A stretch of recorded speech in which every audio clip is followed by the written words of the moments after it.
I'm not proud of what I saw that night, and I'm even less proud of the fact that the only reason I discovered it was because I was trying to be a better man. I wasn't snooping. I wasn't suspicious. I just came home early from my business trip to surprise my boss with work I finished ahead of schedule. And instead, I ended up surprising myself. The kind of surprise that splits your life into before and after. I had landed at 8:40 p.m. No checked baggage, no delays, no calls. I didn't text my wife, Erin, because I didn't want her to run around making dinner or staying up late just to accommodate me. I didn't text my boss either, because I thought walking into his office with a completed project, a project he expected in 3 days, would earn me the kind of respect I'd been chasing for years. I'd been killing myself on this contract. Long nights, missed dinners, endless Slack messages at 2 a.m. My boss, Martin, was the kind of man who measured worth in output, not hours. If you bled for the job, he respected you. If you fell behind, he replaced you. So I bled. And for once, I wanted the bleeding to mean something. The office was 20 minutes from the airport. I drove with the windows cracked open, letting the cold evening air push some life back into me. I kept thinking how Erin would smile in the morning when she realized I was home early. We'd had a rough couple of months. Mostly my fault, or at least that's what I believed then. Too much work. Too many late nights. Too many "I'll be home soon" texts that turned into "don't wait up." I thought coming home early would be symbolic, like I was choosing us again. The building was mostly dark when I pulled into the parking lot, just the dim emergency lights glowing in the hallways. But Martin's office, the corner glass one overlooking the city, had a faint stripe of brightness under the door. That wasn't strange. He was always the last one to leave. Sometimes he didn't leave at all. I scanned my badge, stepped inside, and felt that familiar office quiet, the kind that makes you hear things you normally ignore. The hum of vents, the soft clicking of cooling metal, the echo of your own breathing. My footsteps sounded louder than they should have, like the whole building was empty except for me and whatever waited behind that office door. I walked down the hall, slowly, balancing the presentation binder under my arm. I wasn't nervous. I was proud. This project was the kind of thing that could put me on track for a promotion, maybe even change the way Martin treated me, maybe even change the way Erin looked at me. Halfway down the hall, I heard a muffled laugh.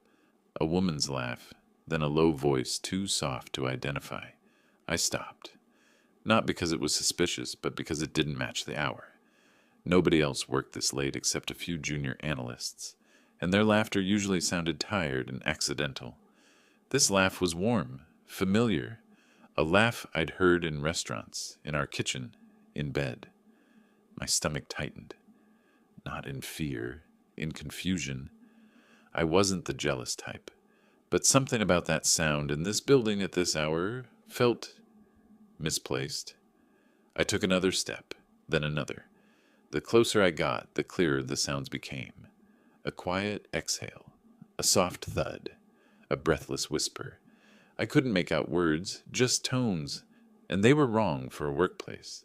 I told myself it wasn't her. Of course it wasn't her. Erin wasn't that person.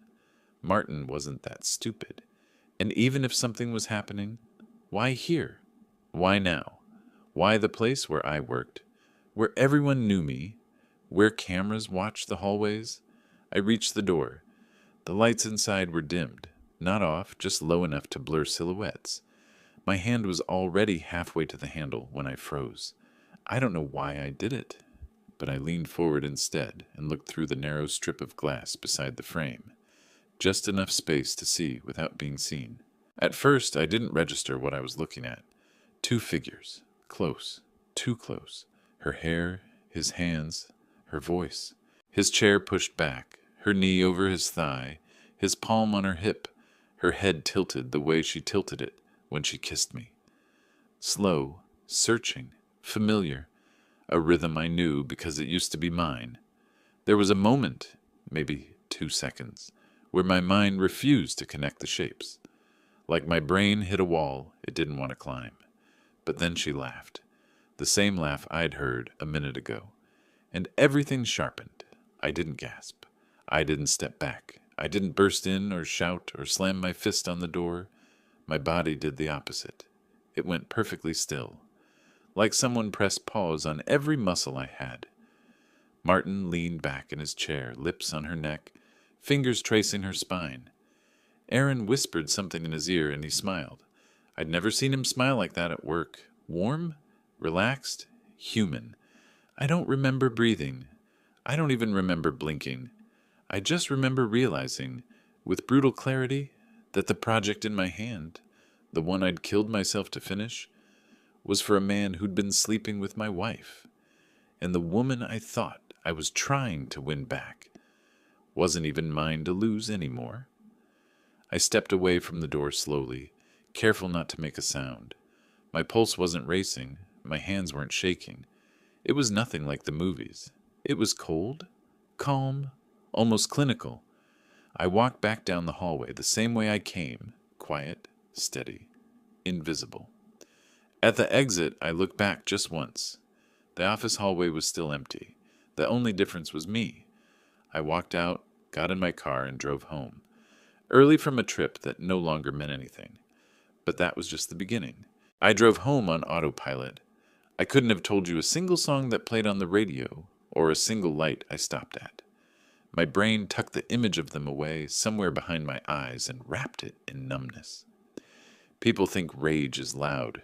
Mine was quiet. It sat in the passenger seat, buckled in, hands folded.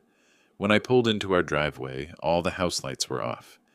It looked like every other night I'd come home late, except this time I was early in ways that didn't matter anymore. I let myself in, dropped my bag by the door, and stood in the dark kitchen for a minute. I could smell the faint trace of her perfume from the morning, see the coffee cup she'd left in the sink. Little signs of a life that 10 minutes ago I would have called ours. I didn't flip a light on. I just went to the bedroom, put my suitcase on the bench, and unpacked my laptop like the trip had gone as planned. I plugged it in. I showered. I changed into an old t-shirt. I didn't check the time until I was sitting on the edge of the bed staring at my phone. 10:56 p.m. She should have been home. I opened our last text thread. Her last message from that afternoon. Flight tomorrow, right? Be safe. Love you. I read that line 3 times, like the words might rearrange themselves into something more honest if I stared long enough. I didn't call her, not because I didn't care where she was, but because I suddenly cared more about what I would sound like if she picked up. I didn't trust my voice to come out the way I wanted. I didn't trust myself not to give away that I knew. So I did the simplest thing I could. I lay down on my side of the bed, set my phone face down on the nightstand, and stared at the ceiling. At 11:32, I heard the garage door. The car door closed, heels on concrete, the house door opening. She moved quietly, like someone coming home late to a sleeping husband, which is exactly what I pretended to be. The bedroom door eased open, and a thin bar of hallway light cut across the wall. "Hey," she whispered. "You awake?" I let a beat pass. "Yeah." The light flicked on. She froze when she saw me, then tried to turn the shock into something else. "You're home," she smiled too wide. "You didn't tell me." "Landed early," I said. "Thought I'd surprise you." If she heard anything under the words, she didn't show it. She came over, leaned down, and kissed my forehead. Not my mouth. That detail lodged itself in my brain like a splinter. "How was the trip?" she asked, dropping her bag. Her hair was a little messy, lipstick worn off, blouse half-tucked. To anyone else, she just looked tired.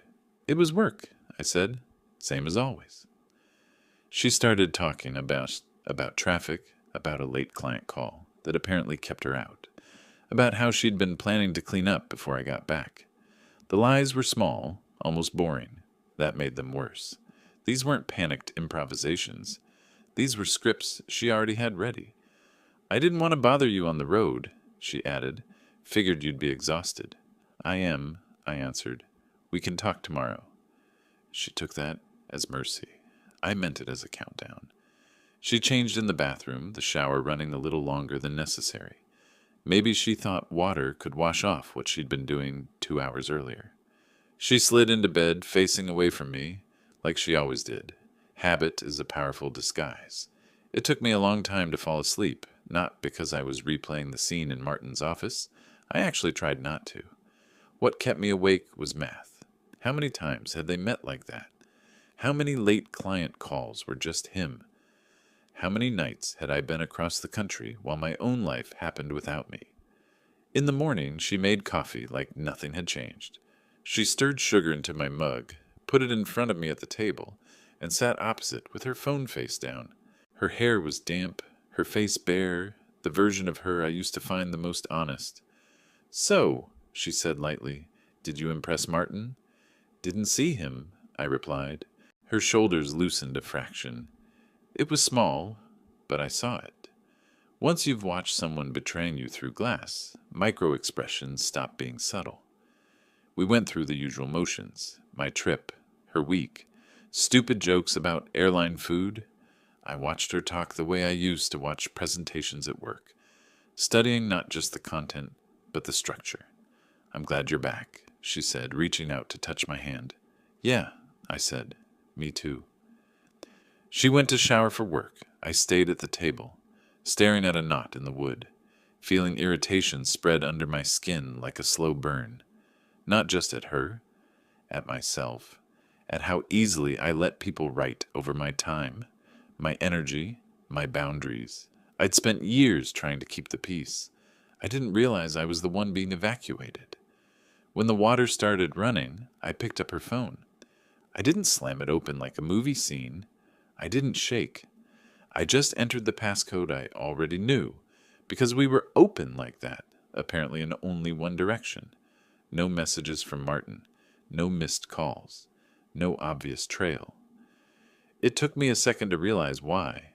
The text thread that should have been near the top simply wasn't there. I went to the search bar, typed his name. Nothing. That's when the irritation sharpened into something cleaner.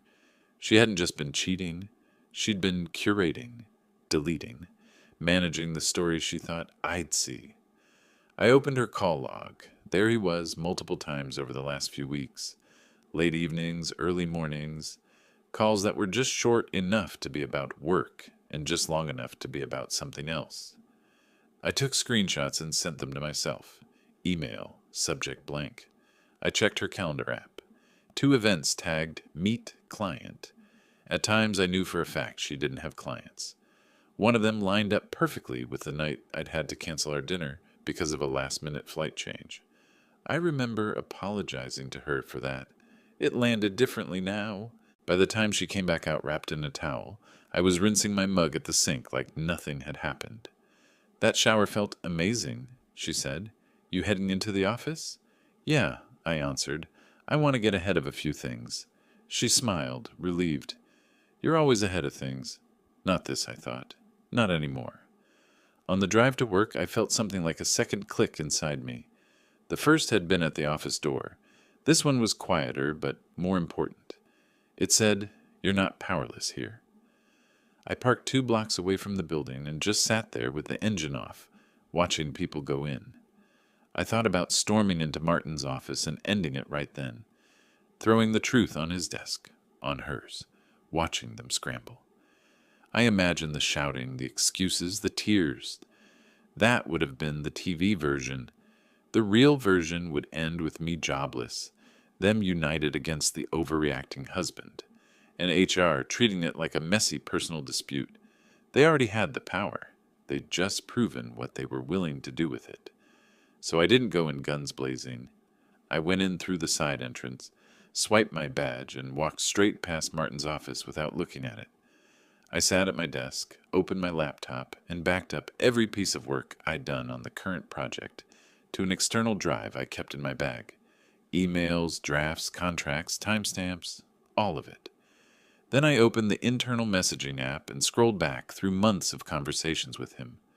Little things I'd ignored in real time now looked different. Late-night emergency calls that synced perfectly with her delayed dinners. Meetings that suddenly made more sense. Beneath the irritation, there was a strange calm. It felt like finally seeing the edges of a map you've been lost in for years. Around 11, he breezed into the office. Same confident stride, same expensive cologne, same "I own this place" energy. He clapped my shoulder as he passed. "Hey, look who's back early," he said. "How was the trip?" "Productive," I replied, meeting his eyes. "Got a lot done." "Love to hear it," he smiled. "We'll catch up this afternoon, yeah?" "Sure," I said. "This afternoon." He walked away, and I watched him go with a kind of detached curiosity. It was like seeing the villain of a story I hadn't realized I was in until halfway through. I didn't know it yet, but that decision, to stay quiet, to watch, to collect instead of explode, would cost them everything. I spent the next 3 days studying my life the way I usually studied contracts. Line by line, assumption by assumption, until the hidden clauses revealed themselves. I wasn't looking for drama anymore. I was looking for structure, patterns, proof. On Monday, I checked her location history through the shared app we'd installed years ago for emergencies. It wasn't something I normally used, but now the time-stamped dots on the map looked like breadcrumbs leading through a forest I'd walked blindfolded. 2 work dinners in the same neighborhood as Martin's condo. 3 client meetings, 30 minutes from her actual office. A Thursday night she'd sworn she spent at home watching a show, except the map placed her 20 miles north, in a residential cul-de-sac. Maybe it was a friend. Maybe it was something innocent. People in my position love the word maybe. It gives them a place to hide. I wasn't hiding anymore. On Tuesday, I met with 2 coworkers for lunch, the kind who wore their opinions openly. Over sandwiches, one of them mentioned, casually, too casually, that Martin had been looking happier lately, and the other joked that maybe he finally had a new hobby other than breathing down everyone's necks. They laughed. I didn't. And that silence told me they hadn't meant it as a joke. On Wednesday morning, I printed everything at home: call logs, screenshots, location pings, timeline comparisons, not to confront them, to protect myself. Because I had already started to see what the end of this would look like, and it wasn't a conversation. It was strategy. At noon that same day, HR sent out a company-wide reminder email about appropriate conduct for supervisors, code of ethics, conflict of interest, relationship disclosure requirements, the kind of thing most people ignored. I didn't. Companies don't write those reminders unless something's brewing. I wasn't the only one who'd noticed him acting different. That afternoon, Martin called me into his office, the same office where I'd seen them. I stepped inside, shut the door gently, and watched him pretend nothing in the world was wrong. "You never sent me your updated numbers," he said, scrolling through his laptop with a frown. "Didn't want to rush them," I replied. He leaned back, hands behind his head. "Listen, I know you took on a lot with this contract, but we need to tighten things up, especially with what's coming." "What's coming?" I asked. He hesitated just long enough to give himself away. "Just changes. Cuts, maybe. People upstairs want efficiency." Interesting choice of topic for a man who'd been spending his nights committing the least efficient kind of self-destruction. "Got it," I said. "Efficiency." He nodded like he'd just said something profound. I walked out without giving him the satisfaction of a reaction. But the moment I sat back at my desk, I knew what I was going to do next. Not tomorrow. Not after thinking it through. Now. I opened the corporate ethics portal, the one nobody used unless they were reporting harassment or fraud. I uploaded everything, every timestamp, every screenshot, every missed call, every location discrepancy.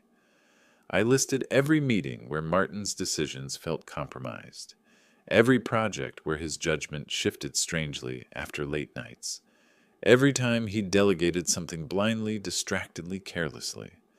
Then I added one final line. "This behavior has directly affected my work environment, my workload, and the integrity of the leadership structure.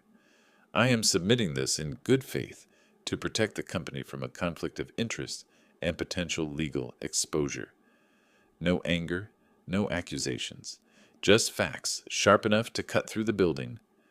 When I hit submit, there was no dramatic music, no trembling hands, just a quiet, precise click, a clean motion, a man signing his own freedom. By the time I left the office that evening, something had shifted in the air. People glanced at Martin differently. Not obviously, not boldly, but with that subtle office animal instinct that says, "Prey wound detected." At home, Erin greeted me with a soft smile, homemade pasta, and a playlist she knew I liked, a scene designed for comfort. "Thought I'd treat you tonight," she said, leaning in to kiss my cheek. I let her. It meant nothing. We ate. She talked about her stressful week, her tough client, her long days, script after script after script, and I watched her like someone listening for a ticking noise inside a wall. After dinner, she curled against me on the couch, head on my shoulder. "I feel like we're reconnecting," she said quietly. "Do you?" I asked. She nodded, fingers tracing circles on my arm. "I've missed you." I didn't answer, because the truth was too big to fit into a sentence. It sat in my chest, heavy but not painful. She didn't notice the silence. She wasn't listening for it. That night, when she finally fell asleep, her breathing slow and even, I got out of bed and went to the kitchen. I made coffee at midnight, the house dark except for the hallway light. My reflection in the microwave door looked like someone I hadn't met before. Calm, deliberate. I took out the folder with the printed evidence and added one more item. An email I'd gotten from HR at 11:17 p.m. "We have received your submission. This will be reviewed immediately. Do not delete or alter any work communications. Please be available tomorrow morning." That was the moment, the micro-catharsis, when I realized something simple.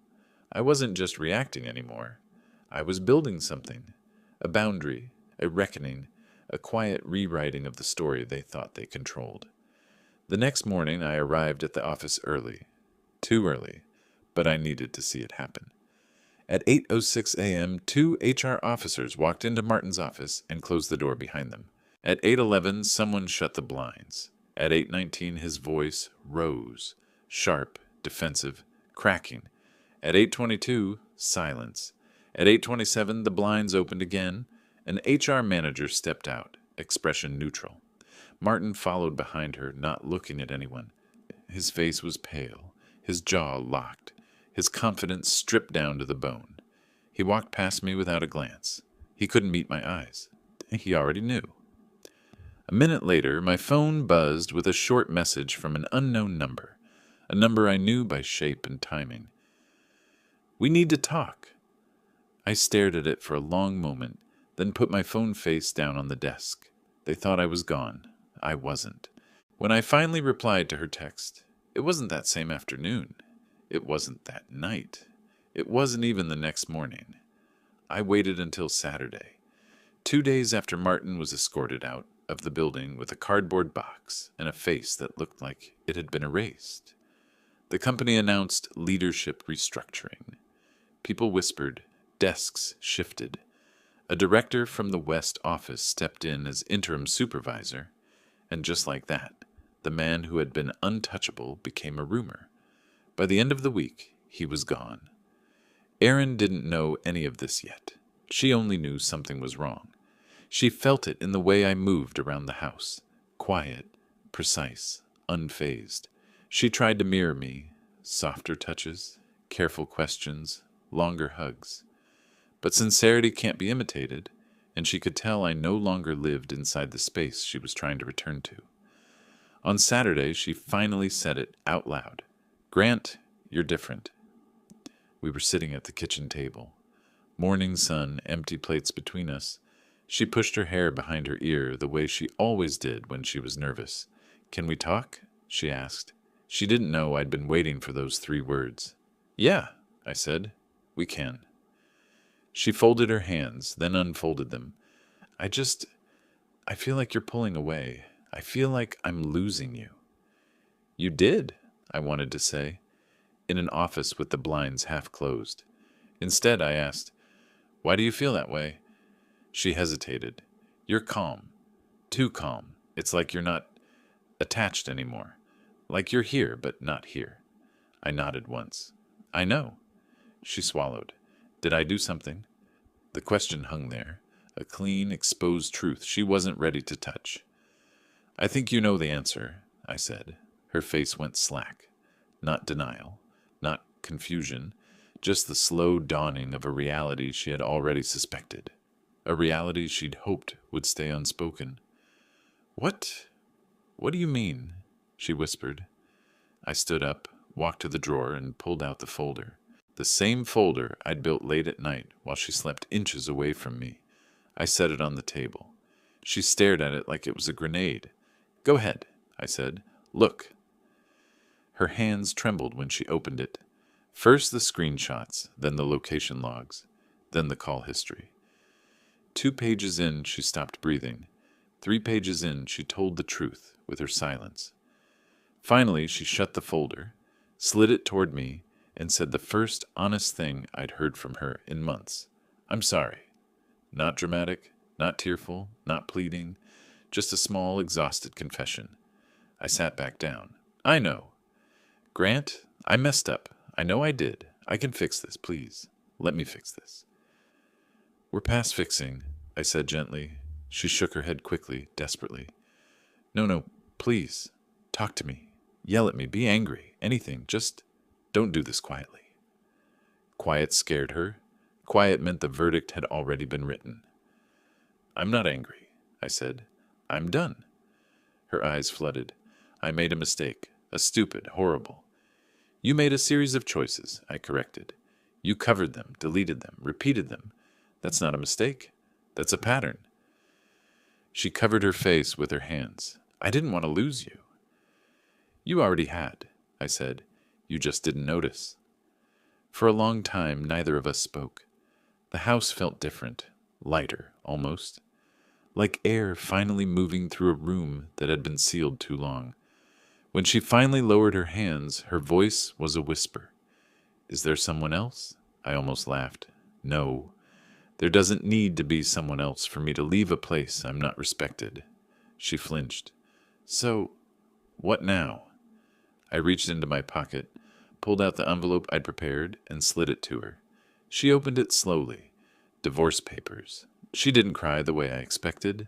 There was no begging, no bargaining, just a long, hollow exhale as she pressed her lips together and nodded, like she'd finally run out of ways to pretend the truth wasn't true. "I don't want to fight you on anything," I said. "You can take whatever you need. I'm not here to punish you." Her eyes glistened. "Why not?" A simple answer. "Because punishment implies I'm still invested."